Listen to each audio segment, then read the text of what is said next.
पनुआ के लॻ गदपुर थाणे जी अध कचे जे सरगू दमदमू पुलिस पिकट ते धाड़ेलनि जी जदीद हथियारनि सां पुलिस पिकट मथां फायरिंग।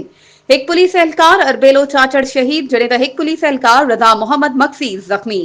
इन हवाले सां वधीक तफ़सील ॾेई रहियो आहे पनुआ किल मां CN न्यूज़ जो रिपोर्टर अयाज़ झंडीर। जी अयाज़, छा तफ़सील आहिनि? जी नाइला खे ॿुधायूं पिया त पन्नो आकिल जे कच्चे गुदपुर थाणे जी हद बच्चा बंद सुरगो वारे इलाइक़े में धाड़ेलनि हमिलो करे पुलिस पिकट ते जदीद हथियारनि सां मौक़े ते जदीद हथियारनि जो इस्तेमालु करे हिकु पुलिस एहलकार अरबेलो चाचड़ रज़ा खे थॾे ते शहीद करे छॾियो आहे, जॾहिं त रज़ा मोहम्मद मक्सी खे सख़्तु ज़ख़्मी कयो आहे, जंहिंखे CMH पनुआकिल में दाख़िल कयो वियो आहे।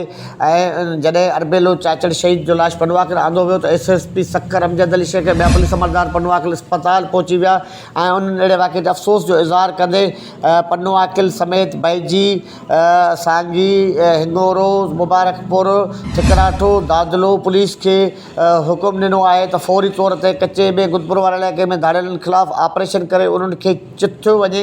ओॾा कच्चे में धाड़ेलनि ख़िलाफ़ु ऑपरेशन जारी आहे, जॾहिं त शहीद पुलिस एहलकार अरबेलो चाचड़ जी जनाज़ा नमाज़ सखर पुलिस लाइन में अदा कई वञे पई। महिरबानी अयाज़ तफ़सीलनि खां आगाह करण जे लाइ।